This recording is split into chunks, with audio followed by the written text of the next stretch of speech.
The chamber of the Galactic Council was a marvel of engineering. It floated in the space between three stars, its crystalline walls showing the vast darkness beyond. Inside, representatives from 200 species gathered in their designated sections. Some breathed oxygen, others methane. Some had bodies, others were pure energy contained in special fields. But today they all shared the same purpose. They were here to welcome a new species into the galactic community. Ambassador Thelvar stood before the assembly. His insectoid body gleamed under the artificial lights. As a member of the Vexri species, he had performed this ceremony dozens of times. It was always exciting to meet a new spacefaring race. Today's candidates called themselves humans, and they came from a small blue world they named Earth. Honored council members, Thelvar began, his translator device converting his clicks and chirps into universal language. I present the species known as humans. They have passed all preliminary tests. They understand our laws. They have shown peaceful intentions in every first contact scenario. The holographic display showed images of humans. They were bipedal creatures relatively small with soft skin and no natural armor. They had only 2 arms, 2 eyes, and seemed quite fragile by galactic standards. The council members looked on with mild interest. Another primitive species taking its first steps into the greater universe. Nothing special. Thelvar continued his presentation. They call their world Earth, located in Sector 447 Alpha. They achieved faster than light travel only 15 years ago. Their progress has been remarkable. I recommend provisional membership status. The council prepared to vote. It should have been a simple procedure. The Keeper of Names, an ancient artificial intelligence older than most civilizations, would register Earth's coordinates in the official galactic database. Then the vote would proceed. But something went wrong. The Keeper of Names activated as expected. Its mechanical voice echoed through the chamber. Processing registration. Analyzing stellar coordinates. Cross-referencing with all known designations. Then it stopped. The pause lasted only 3 seconds, but in that silence something changed. When the Keeper spoke again, its voice carried a different tone. Almost fearful, if a machine could feel fear. Alert, alert. Coordinates match entry in Forbidden Archives. Authorization required for access level Omega Black. The chamber erupted in confusion. Forbidden Archives. Many of the younger species had never heard of such a thing. Even Thelvar was puzzled. In his 300 years of service, he had never encountered this situation. The eldest members of the council, however, reacted differently. The Shadari representative, a being made of living crystal that had existed for tens of thousands of years, suddenly blazed with bright, alarmed light. Across the chamber, other ancient species showed similar signs of distress. The Shadari High Counselor, ancient who remembers dawn, rose from her platform. Her crystalline form pulsed with urgent colors. Seal the chamber. No information leaves this room. Authorization Ancient Dawn 779. Open the Forbidden Archives. The Keeper of Names processed the command. Then, on every display screen in the massive chamber, text appeared. It was written in the Old Tongue, a language so ancient that only the Keeper and the eldest species could read it fluently. But the Keeper provided translation, Ka-Rel. Translation, the Cradle of Ends. Alternate translation, where death was born. The chamber fell silent. Even the species who didn't understand the significance could feel the weight of those words. Several of the ancient representatives had gone completely still, as if frozen. Thelvar stepped forward, his confusion turning to concern. High Counselor, I don't understand. What is Ka-Rel? The humans call their world Earth. They are peaceful. We've observed them for decades. Silence. The ancient who remembers Dawn's voice cracked like breaking ice. You do not know what you have brought here. You cannot know. The knowledge was locked away before your species even learned to make fire. One of the younger council members, a mammalian Trellix, spoke up. With respect, Ancient One, we deserve an explanation. What could a simple name possibly? That is not a simple name. Another ancient voice joined in. This one belonged to a Vorgath, a species of massive beings who were the galaxy's greatest warriors. Even this proud warrior seemed shaken. Ka-Rel is legend. A nightmare we thought was just that. A story told to frighten young species into caution. The Keeper of Names continued displaying information. Coordinates confirmed. Planet designated Ka-Rel in archives. Last known status, quarantine level absolute. Warning dated 50,947 galactic standard years ago. Content sealed. Authorization required for full access. Thelvar felt his internal fluids run cold. 50,000 years? The human's own historical records only went back about 10,000 years. What could have happened on their world before that? The High Counselor made her decision. This session is ended. All information regarding this matter is classified at the highest level. The human delegation will be detained comfortably but securely. No contact with their homeworld until we have investigated this matter fully. But High Counselor, Thelvar protested, they've done nothing wrong. We cannot simply imprison an entire species because of an ancient database entry. The ancient who remembers Dawn turned her full attention to Thelvar. Her crystalline body shifted through colors that expressed profound sorrow and deeper fear. You think we do this lightly? The species from Kar-El nearly destroyed the entire galaxy. They brought down civilizations that had stood for millions of years. If these humans are truly from that world, if they are descendants of those beings, then we are all in danger beyond your comprehension. She paused, and when she spoke again, her voice was barely a whisper that the translator struggled to capture. The beings from Kar-El didn't just fight, Ambassador. They didn't just defend themselves. They became something that should never exist in a sane universe. They became death itself, and they spread it across the stars with such efficiency that the greatest powers in the galaxy had no choice but to flee and hide and pray those monsters would never follow. The chamber began to empty as council members returned to their vessels. Security forces moved in to escort the confused human delegation to secure quarters. Thelvar stood alone in the center of the Great Hall, looking at the images of humans still displayed on the screens. They looked so ordinary, so harmless. Small creatures who laughed and cried and created art and music. How could they be connected to something that could terrify beings who had lived for thousands of centuries? Thelvar made a decision. He would find the truth. He owed that much to the humans who had done nothing but seek friendship with the stars, and perhaps he owed it to the galaxy too. Because if the ancients were right, if Earth was truly Kar-El, then everyone needed to know what they were really dealing with. He just hoped that when he found the answers, he would be able to live with what he learned. 3 days had passed since the council session. Thelvar had used every moment to search for answers, but the forbidden archives remained sealed. The High Counselor had denied his every request for access. The official reason was security clearance. The real reason was fear. But Thelvar was not alone in his curiosity. He had found an unlikely ally in Crystalline Who Questions, a young Shadari who worked in the deep archives. Unlike most of her species, she believed that hiding knowledge was more dangerous than revealing it. This is madness, she whispered to Thelvar as they moved through the crystal corridors deep beneath the council chambers. Her light pulsed in patterns that indicated nervous excitement. If the elders discover what I'm doing, they will lock me in a stasis prison for 1,000 years. Then why help me? Thelvar asked. Because I've seen the humans. I've watched their broadcasts, studied their culture. They are artists and dreamers. They explore because they want to understand, not conquer. How could such beings be the monsters from the old legends? She paused at a massive door carved with warning symbols. Besides, I believe that truth, no matter how terrible, is better than ignorance. She placed her crystalline hand on the door's surface. Ancient security systems scanned her biological signature.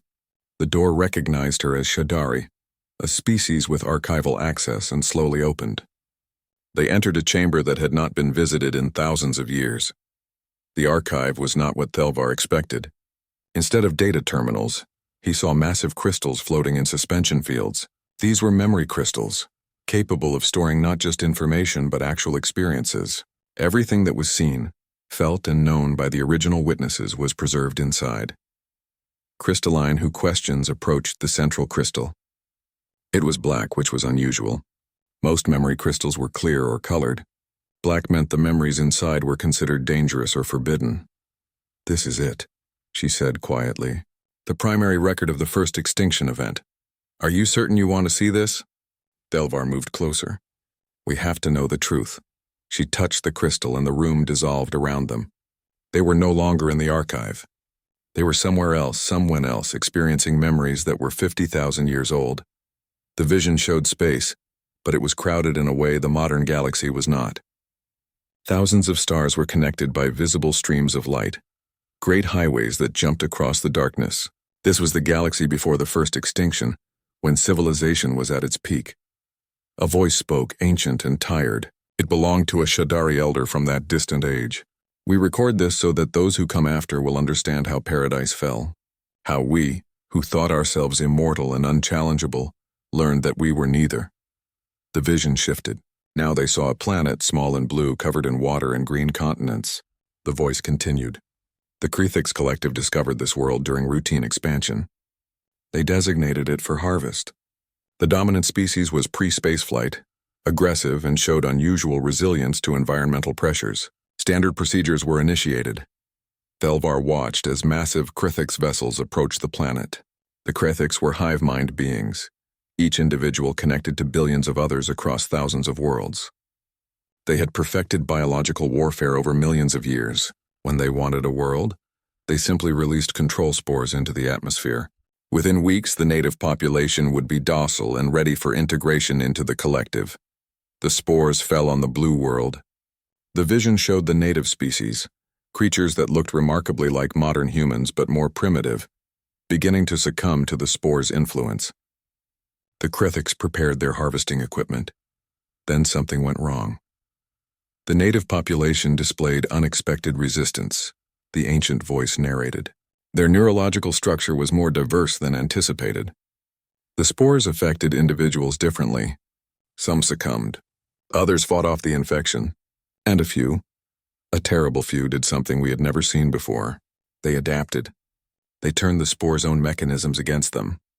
The vision showed chaos. Humans who should have been docile were instead attacking Krethix facilities with captured weapons. But more than that, they were studying the spores, learning how they worked and modifying them. The humans learned faster than should be possible, the voice said, now tinged with horror. They used trial and error. Most of their test subjects died, but they didn't stop. They sacrificed their own people to understand the enemy's weapons. Within 1 planetary year, they had created a counterspore. Within 2 years, they had weaponized it. Thelvar wanted to look away, but couldn't. The memory held him. He watched as humans somehow escaped their quarantined world using stolen Krethix technology. They should not have been able to operate those vessels, but they did. They should not have been able to navigate the jump gates, but they did. And everywhere they went, they brought their new weapon. The counterspore was elegant in its cruelty, the ancient Shadari explained. It didn't just kill the Krethix. It confused their hive-mind connection. Individual Krethix began thinking independently for the first time in their species' history, and the experience drove them insane. They turned on each other. Their carefully balanced collective consciousness collapsed into screaming chaos. The vision showed Krethix worlds burning, not from human weapons but from the Krethix themselves, destroying everything in their madness. We tried to stop the spread, the voice continued. The Vaishon Empire, the Shadari Communion, the Forge Masters, all the great powers united. But the humans were like a plague themselves. They appeared where they shouldn't be. They struck where we weren't looking. And always they studied us, learned from us, adapted to our tactics. A new scene appeared. A meeting of the ancient powers. Beings of incredible age and power, species that no longer existed, debating what to do about the humans. We couldn't defeat them, the voice admitted, shame heavy in its tone. Not because they were stronger than us, but because they would not stop. Could not stop. Every loss only taught them new lessons. Every victory we claimed only revealed our weaknesses to them. They were learning machines wrapped in flesh, and their hatred of the Krethix had evolved into something darker. They had learned to love the fight itself. The vision showed the final decision. The great powers collapsed the jump gates connecting to the human sector. They abandoned entire spiral arms of the galaxy, leaving behind millions of years of civilization. They fled and waited. For 300 years we detected signs of human activity in the quarantine zone, the narrator said. Signals, energy signatures, evidence of warfare. We believed they were fighting each other, having run out of external enemies. Then suddenly all signals stopped. The sector went dark. Complete silence. The final scene showed a lone Shadari scout ship, thousands of years after the silence began, carefully entering the quarantine zone. They found dead worlds and abandoned stations, but no humans, no bodies, no signs of where they had gone. We searched for 10,000 years, the voice concluded. We found nothing. It was as if they had simply vanished. The council made the decision to lock away all records of this event. We told ourselves that the humans had destroyed themselves in their own violence. We wanted to believe they were gone. We needed to believe it. The vision ended. Thelvar and Crystalline, who questioned, stood in the archive again, both shaken by what they had witnessed. "There's more," she said quietly, pointing to another crystal. A message, left by another Shadari scout who entered the zone 20,000 years after the silence. She found something on the original human world. She activated the second crystal. It showed the blue planet again, but changed, quiet, peaceful, and on its surface, primitive humans were living simple lives with no technology, no weapons, no memory of the stars. A single text message accompanied the vision. They chose to forget, or they were made to forget. Either way, pray they never remember. Thelvar looked at his companion. The Council knows this. They know that modern humans might be descendants of those ancient warriors reset somehow, given a second chance.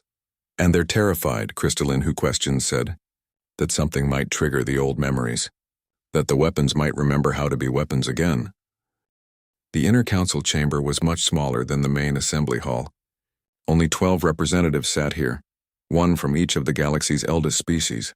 These were the survivors, the civilizations that had endured the first extinction and countless crises since. They made the decisions that shaped galactic policy. Today, they would decide humanity's fate. Thelvar stood in the center of the chamber, permitted to attend only because he had sponsored humanity's application. Around him, the debate had already been raging for hours. The chamber was divided into 3 clear factions, and the tension between them was thick enough to cut. War Master Krelnos of the Vorgath struck the floor with his massive armored fist. The answer is simple. We strike now before they remember what they are, before they rebuild the weapons that nearly destroyed us. A preemptive strike on their homeworld, and this nightmare ends before it begins. Murder an entire species for crimes committed 50,000 years ago. Thelvar couldn't stay silent. These humans have done nothing. They are not their ancestors. Are they not? Krelnos turned his battle-scarred face toward Thelvar. Tell me, Ambassador, have you studied their history? Their own records? Thelvar hesitated. He had studied humanity's history, and it troubled him. The Vorgath continued, sensing weakness. They have had peace for barely a century. Before that, thousands of years of constant warfare. They fought with stones, then bronze, then iron, then chemicals, then nuclear fire. They created weapons capable of destroying their own world dozens of times over. And this was all before they reached the stars. Krelnos pulled up holographic displays. Look at their entertainment. Their stories. What do they celebrate? Warriors, soldiers, survivors. They romanticize conflict. A crystalline voice cut through the argument. Ancient who remembers dawn spoke with heavy weariness. The War Master raises valid concerns, but I cannot support genocide. However, neither can I support full integration. Her light pulsed slowly. I propose complete quarantine. We seal off their sector. No contact in or out. We watch them from a distance. If they develop dangerous technologies, we reconsider. Imprisonment without trial, Thelvar said bitterly. Is this the justice the Council claims to represent? A newer voice joined the debate. Councillor Miraeth of the Trellix was one of the younger species on the Inner Council, only 50,000 years old as a civilization. I've spent the last 3 days reviewing everything we know about modern humans. Yes, their history is violent, but it's also filled with art, music, philosophy, and incredible compassion. They form bonds across genetic lines. They adopt and care for other species young, even predators that could harm them. They cry at stories and sacrifice themselves for strangers. Emotional manipulation, Krelnos growled. The ancient humans were masters of psychological warfare. Perhaps this is simply an evolution of that skill. Ancient who remembers dawn pulsed a sharp color that demanded attention. There is something none of you know, something I learned from the deepest archives. The chamber fell silent. The ancient humans didn't just fight. They didn't just create biological weapons. They fundamentally changed how the galaxy understood warfare. She pulled up new images from the memory crystals. The Krethiks, the Vaishan, all the great powers fought to conquer, to expand, to control. But the humans from Ka-Rel fought with a different purpose. They fought to make their enemies afraid. They created weapons that weren't just effective, they were terrifying. They wanted their enemies to fear them so deeply that surrender would seem like mercy.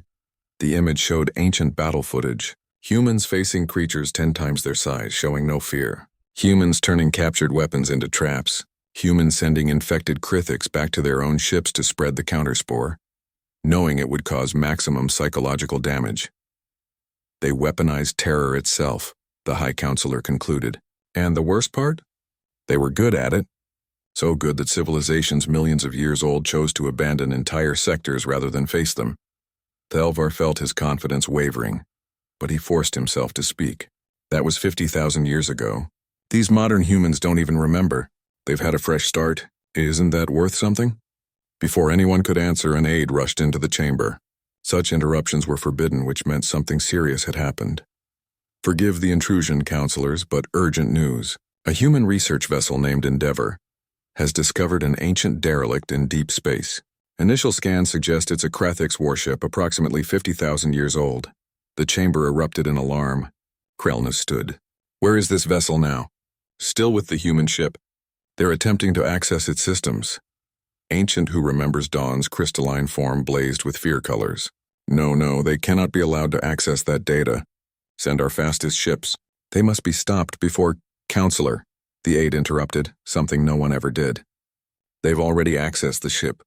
The Krithix biolocks responded to the human researchers. The locks that should only open for Krithix DNA recognized them as valid. Silence fell over the chamber like a heavy blanket. Mirath spoke first, her voice small. How is that possible? Thelvar understood before the others. His voice was hollow. The ancient humans didn't just fight the Krithix. They took samples. They experimented. They incorporated Krithix genetic material into their own biology to understand their enemy better. Which means, Ancient Who Remembers Dawn continued the thought, modern humans carry genetic markers from the Krithix, diluted, dormant, but present. Present enough that ancient security systems recognize them. Krelnos' voice was grim. And if they access the Krathix ship's full databases, they'll find records of the war. They'll learn what their ancestors were. What they did, the aide spoke again. There's more. The human government has detected our surveillance increased around their space. They're asking questions about the council session, about why their delegation was detained. Information is leaking. How long before they access the full database? Ancient Who Remembers Dawn asked. Our analysts estimate 72 hours, perhaps less.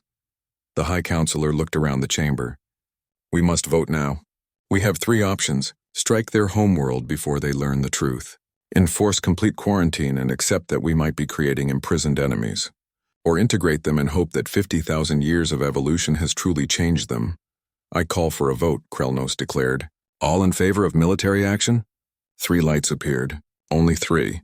Not enough. Quarantine? 5 lights appeared, including Ancient Who Remembers Dawn's.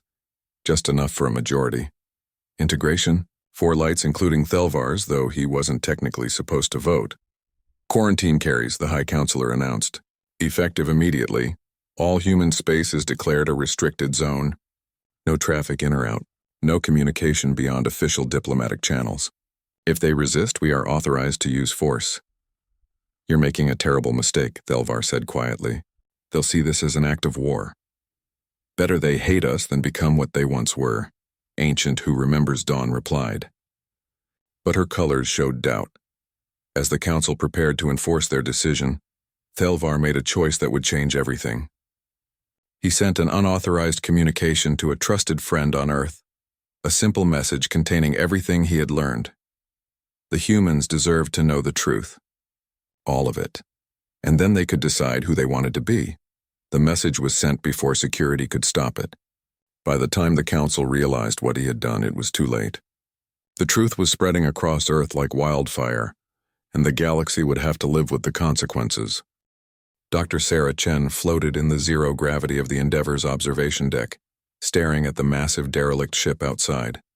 It was huge, organic-looking, with surfaces that seemed more grown than built. A Krithix vessel from an era so ancient that humanity hadn't even invented writing yet. Status report, she called, to her team scattered throughout the research. Vessel. We've successfully interfaced with the primary data. Core, responded Marcus Webb, her lead technician. But Sarah, you need to see this. The biolocks are responding to our DNA. Not just accepting it, recognizing it. Like they think we're Krithix. Sarah pushed off toward the lab section. This discovery was already strange, but now it was becoming disturbing. That's impossible. The Krathiks went extinct thousands of years before humans left Earth. I know what's impossible, Marcus said as she entered the lab. I also know what I'm seeing. Look, the holographic display showed a DNA comparison. Human genome on one side, extracted Krathiks genetic data on the other, and there highlighted in red were segments that matched. Not perfectly, but close enough that ancient security systems would recognize the similarity. We have Krathiks DNA in us, Sarah whispered. But how? Before Marcus could answer, their communications officer shouted from the bridge. Dr. Chen, we're receiving an emergency transmission from Earth. And multiple signals from the Galactic Council. Sarah rushed to the bridge. The main screen showed 2 messages queued. One was marked with the Council's official seal. The other was from an ambassador Thelvar, marked, Urgent, the truth you need to know. Play the ambassador's message first, Sarah decided. Thelvar's insectoid face appeared on screen. He looked worried and exhausted. Dr. Chen, I'm Ambassador Thelvar. I sponsored humanity's application to the Galactic Council. I am sending this message in violation of Council security protocols because you deserve to know what is happening and why. For the next 10 minutes, they listened in growing shock as Thelvar explained everything. The discovery of Earth's true designation, the ancient war, the species called humans who had nearly destroyed the galaxy 50,000 years ago, the Council's fear and their vote for quarantine. When the message ended, the bridge was silent. Sarah felt numb. Finally, Marcus spoke, his voice shaking. That's insane. We're supposed to be descendants of galaxy-destroying monsters? It's not possible. Play the Council message, Sarah ordered. The High Counselor's crystalline form appeared. Her message was formal and cold. Humanity is hereby ordered to cease all space exploration activities immediately. All vessels must return to Earth system. All off-world colonies must be evacuated. Earth system is declared a quarantine zone effective in 72 hours. Any ships attempting to leave after that deadline will be destroyed. This is for the safety of the galactic community. The message ended. Sarah looked at her crew, saw the mixture of confusion, anger, and fear on their faces. Get me a line to Earth, UN headquarters now. While they worked on establishing the connection, Sarah made a decision. Marcus, access that Krathiks database. I want to know what really happened 50,000 years ago. If we're going to be judged for it, we deserve to know the truth. The holographic system activated, pulling data from the ancient ship. What they saw would change everything. The recording started during the initial Krathiks contact with Earth, then called Ka-Rel. Sarah watched her ancient ancestors, primitive humans wearing animal skins and carrying simple weapons. The Krathiks spores fell from the sky like rain. Humans began to succumb, becoming docile slaves, but not all of them. Some resisted, and those who resisted started to fight back with a desperation that was painful to watch. They were losing badly. Krathiks bioweapons cut through human defenses like they were nothing. Then something changed in the recordings. Humans who had partially resisted the spores began displaying unusual symptoms. They were still themselves, still human, but they were starting to understand the spores, to communicate with them, to control them. They hacked biological code, Marcus breathed. They literally reprogrammed the Krathiks control spores using trial and error. That should take millions of years of evolution, but they did it in months. The recording showed the brutal cost. Thousands of humans died in the experiments, but each death taught the survivors something new. They learned faster than they should have been possible. When they finally created a working counterspore, they didn't hesitate. They spread it everywhere. Sarah watched the Krathiks begin to fall apart. The hive mind that had made them powerful became their weakness. When the counterspore disrupted their connection, they went mad. The recording showed Krathiks tearing apart their own ships, attacking their own kind, screaming in voices that crossed species barriers. Oh God, one of Sarah's researchers whispered. We did that. Our ancestors did that. But the recordings continued. They showed ancient humans escaping Earth in captured ships, attacking Krathiks colonies, but also something else. They showed humans starting to change. The constant warfare, the need to be more vicious than their enemies, was transforming them into something darker. Then came the final recordings. A meeting of ancient human leaders, thousands of years into the war. Sarah recognized the location from her archaeology training. It was the region that would become Mesopotamia, but this was thousands of years before any historical civilization. An old woman spoke to a gathered crowd. Her face was scarred, her eyes haunted. We have become monsters. We set out to defeat monsters, and in doing so, we became worse than they ever were. Look at us, we no longer create art, we no longer sing unless it's war songs. Our children are born and immediately trained to kill. We have forgotten what it means to be human. A younger warrior stood. Then what do you propose? The galaxy wants us dead. Every species we encounter tries to destroy us. Should we simply surrender? No, the old woman said. We should do something harder. We should forget. We should erase every record of this war. We should return to our homeworld and start again. We should use the genetic knowledge we stole from the Krithiks to remove the biological weapons we created from our own bodies. Our descendants deserve a chance to be what we were before the war. Explorers, dreamers, builders. They'll be helpless, another protested. They'll be human, the old woman replied. And maybe thousands of years from now, when they return to the stars, they'll do it right. They'll seek friends, not enemies. They'll build instead of destroy. We owe them that chance, the recording showed a vote. Not everyone agreed, but most did. The last image was of massive ships descending on Earth, carrying humans home, carrying them back to forget. The screen went dark. Sarah and her crew sat in stunned silence. Then the communication link to Earth connected. The UN Secretary General appeared on screen, along with representatives from every major nation. Dr. Chen, the Secretary General said, we've received the Council's ultimatum. We've also received Ambassador Thelvar's message with the historical records. We're assuming you've found similar information. Yes, Madam Secretary. We have confirmation. Our ancestors were weapons, but they chose to stop being weapons. They chose to give us a chance to be better. The Council doesn't believe we can be better. They want us quarantined, imprisoned on our own world. The Secretary General's face was grim. We have a decision to make. Do we accept their ultimatum?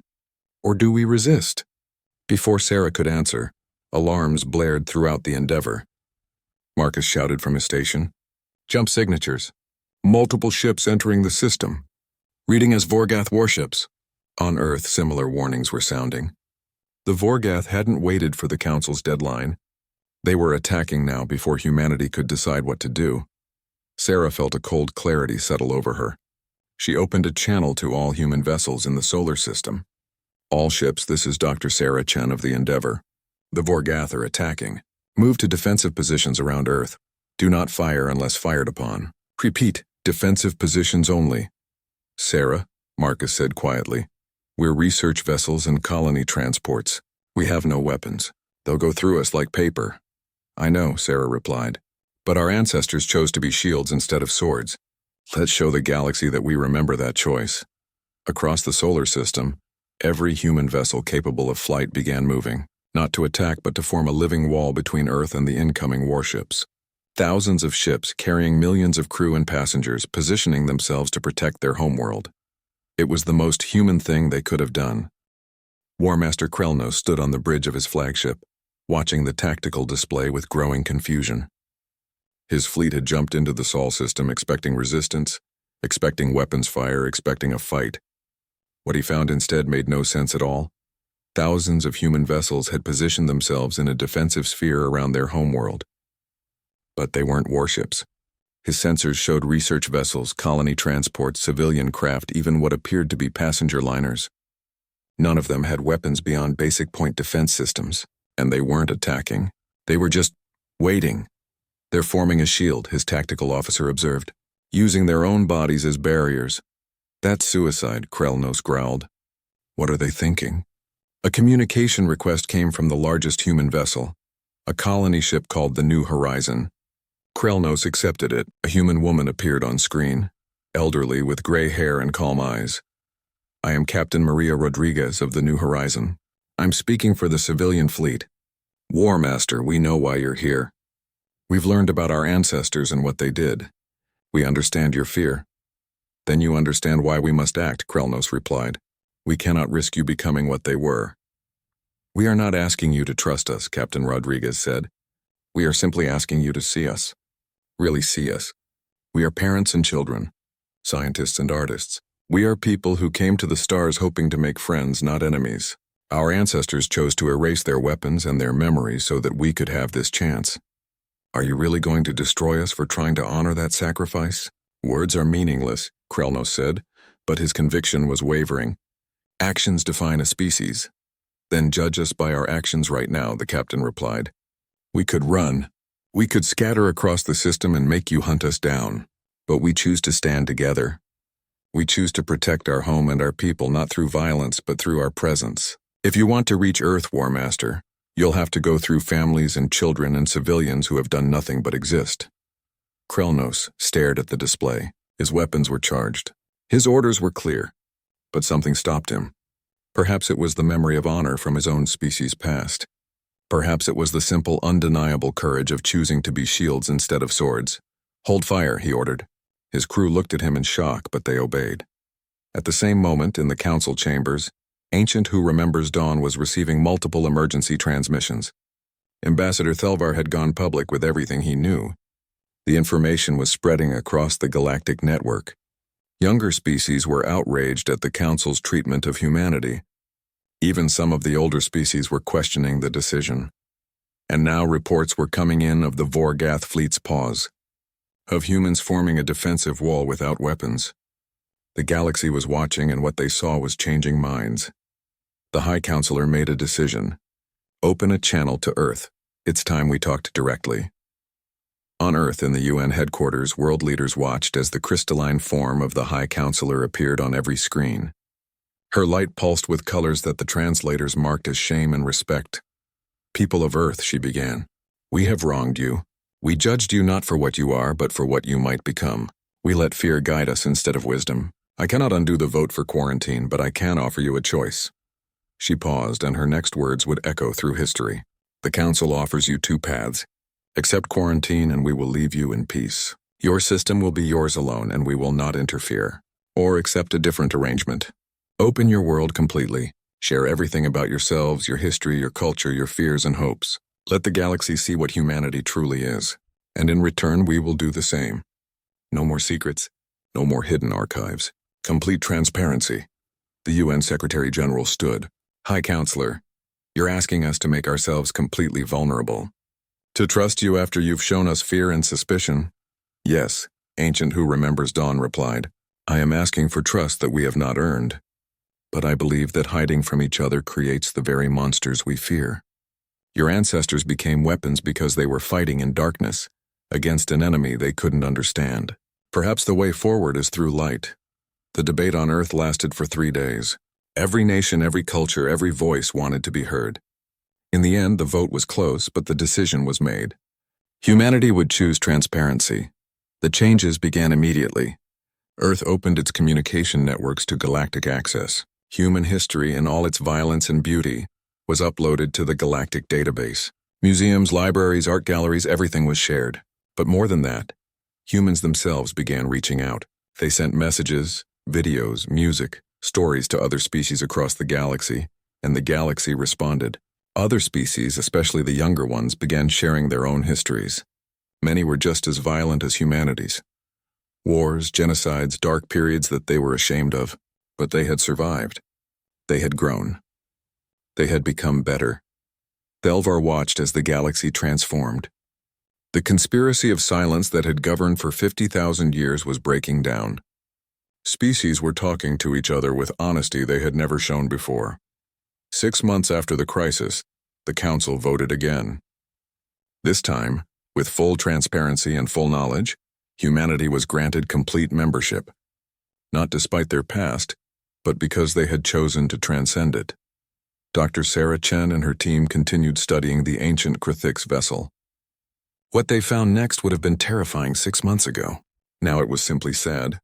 Deep in the ship's database, they discovered coordinates, locations of ancient human seed vaults, scattered across the galaxy, containing the records their ancestors had tried to preserve. Not weapons or war plans, but art, music, poetry, and philosophy from before the war began. The Endeavour traveled to the nearest coordinates and found a small station, still functional after 50 millennia. Inside were holographic recordings of humans singing, dancing, creating beauty. A message accompanied the archive. To those who come after, we were more than weapons. We were more than war. We were dreamers who danced under stars and told stories around fires. We forgot ourselves for a while, lost in darkness. But we left these here to remind our descendants that humanity is not defined by our worst moments, but by our choice to be better than them. May you find peace where we found only war. May you build bridges where we built walls. And may you always remember, you are not what we became. You are what we hope to be. Sarah played the recording for the galactic broadcast. Across the galaxy, beings of 1,000 species watched ancient humans laughing, creating, living. They saw not the monsters from the legends, but people, just people trying to survive and find meaning in a vast, uncaring universe. In the council chambers, Ancient Who Remembers Dawn watched the broadcast alongside Thelvar. Her crystalline form pulsed with colors that the translator struggled to interpret. Finally, it settled on hope, wonder, gratitude. We spent 50,000 years afraid of the wrong thing, she said quietly. We feared that humans would remember how to be weapons, but the real danger was that they might forget how to be human, and they never did. Even their ancestors at their darkest tried to preserve that spark. Thelvar nodded. Earth was never KRL, the cradle of ends, it was always the cradle of choices. The place where beings decided what they wanted to become. And what have we become? Ancient Who Remembers Dawn asked. Better, Thelvar replied. Because of them, we're all becoming better. But in the depths of space, far beyond even the ancient quarantine zone, something stirred. An old signal, dormant for 50,000 years, activated by the recent surge of galactic communication traffic. It was a beacon, and it was calling out to something that should have stayed asleep. The Krithix were not completely extinct. A small remnant had survived, hidden in the dark between galaxies, slowly rebuilding, and now they knew there was a species in the galaxy that carried their genetic markers. A species that had once defeated them but had since become soft, peaceful, vulnerable. The ancient enemy was waking up, and this time, humanity would face them not as weapons, but as something far more dangerous to those who sought to conquer. Humanity would face them as people who had something worth protecting. Family, friends, art, dreams, and a galaxy full of allies who had finally learned to stand together. The ancient humans had fought alone in the darkness. Modern humanity would fight if they had to in the light. And they would not fight to destroy but to protect. Not to terrify but to defend. Not as monsters but as the shields between chaos and everything they loved. The galaxy had feared Earth's real name, but Earth's true name was never terror. It was hope. Hope that even the darkest past could be overcome. Hope that choices mattered more than origins. Hope that people, any people, could choose to be better than their fears and their history. And that hope in the end was far more powerful than any weapon ever created.